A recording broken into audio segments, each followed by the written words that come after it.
it's me, Kat. So, I know you all don't know me at all, so let me introduce myself to you. Let's go.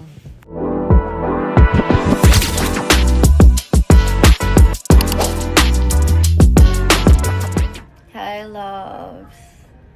It's currently 4 p.m. and until now, nasa kwarto lang ako because I'm not feeling well. And not every day is a good day. So come with me as I find a healthy ways to cope as someone with, bipolar disorder. So ngayon, isip ko anong pwede nating gawin today. Ano ang pwede nating maisip na coping mechanism. There are two types of coping mechanism. The constructive and the destructive. The constructive is the healthy one and the destructive is the unhealthy one. So, ano dapat gawin? Syempre dun tayo sa constructive. I feel so empty. I feel so lost lately. And wala akong maisip kundi humilata. So, sana sa video nito is marami kayong matutunan.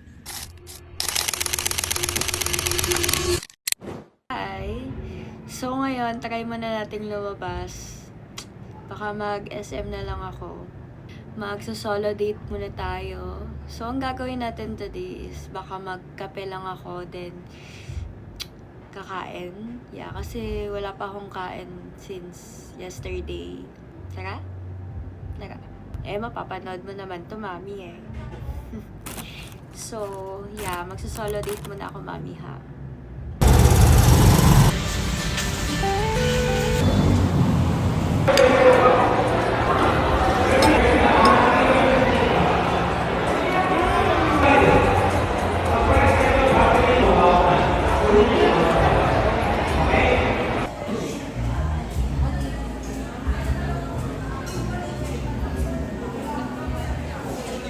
So, hi guys.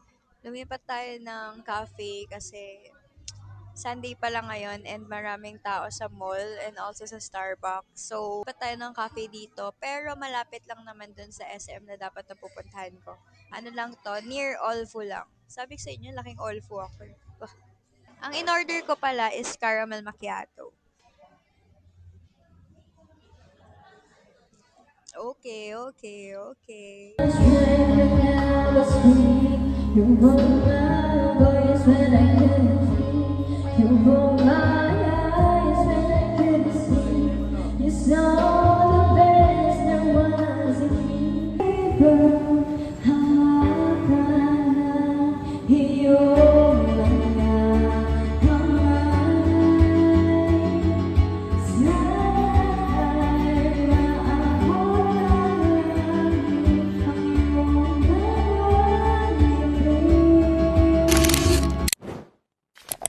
So, hi guys! It's another day. Meron akong exam but I feel more okay today.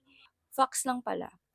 Kaya ko naman mag-function if I want to, if tutulungan ko nga sarili ko. But most of the time, when in my depressive episode, wala talaga.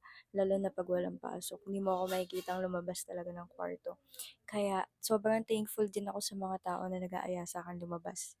And may mga oras na, kunyari, hindi consistent yung time ng inom ko ng medication. Ayun nga, I can feel the both mood at the same time. Yun nga, parehas mo siyang nararamdaman at the same time. Tapos, di mo alam kung ano dapat mong gawin if, di ko alam. Kaya minsan may mga araw na sobrang hirap i-survive nung araw kasi wala. Minsan, hindi mo nakilala yung sarili mo sa sobrang. Anyway, papasok lang tayo sa school today and we're trying to be productive every day. So, yeah. So, hi guys. So, it's another day. I think medyo I feel better now. Siguro kasi maganda na tinutulungan din yung sarili natin para bumangon. Kasi wala namang mangyayari kung hahayaan natin yung sarili nating lumubog, right? Saka in-schedule na ako ng daddy ko sa psychiatrist ko ulit. Kasi may mga moments na sobrang in denial ako na hindi naman ako bipolar and I don't have any mental illness. Na normal na tao lang ako, normal na nabubuhay, normal lang to lahat, normal lang maging malungkot, maging masaya. Kaya may mga oras na kasalanan ko naman, huminto talaga ako sa medication. At kahit anong deny ko, iba yung nilalabas ng katawan ko, iba yung pinapakita ng katawan ko, iba yung nakikita ng ibang tao. Right now, nag-take ulit ako ng medication and I want to take it seriously and consistently. So, hi guys! Let me explain kung ano ba yung bipolar disorder. Bipolar disorder is a mood disorder kung saan meron kaming naglalarong dalawang mood. The hypomanic episode and the depressive episode. Wait lang, idodrawing ko guys. Our mood is from depressive. Lagi lang siyang umiikot sa ganyan cycle. Pero, guys, ang kinaganda sa akin is I am aware of my condition, which is mas kaya ko siyang i-handle kesa dati na minsan kahit i-deny ko siya, nagkaroon ako ng self-awareness. Parang it makes sense talaga. Parang if you know, you know. Like, sobrang usually dati, mas matagal yung depressive episode ko. Kaya siguro, MDD din yung mga naunang diagnosis sa akin.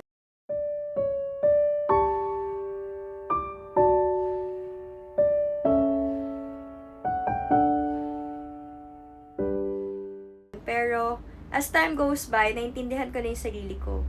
Naintindihan ko na yung mga araw na 3 a.m. naglilinis ako ng kwarto.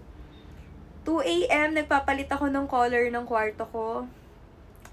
Tapos, ang hilig kong bumili ng kung ano-ano to the point na hindi ko na naiisip yung consequence, the impulsiveness.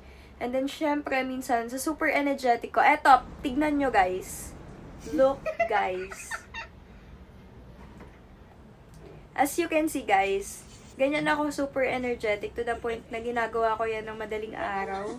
Tapos, minsan, 2 days na ako hindi natutulog.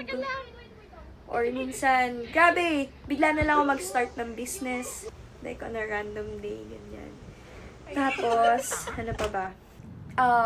Yun nga, pabago-bago din yung hobbies ko. It depends on my mood. Like, last month, mahilig ako sa ibon. As in, nag-collect ako ng more than 30 na lovebirds. Iba't ibang parrots, lahat binili ko for, para siyang sobrang impulsive ng gastos.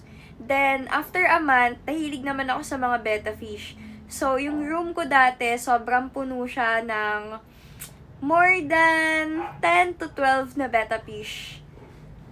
So, yun. Grabe impulsiveness. And suddenly, bigla akong gusto mag-alaga ng dog, gusto ko mag-alaga bigla ng cat, maghahanap ako randomly sa marketplace. It makes sense now.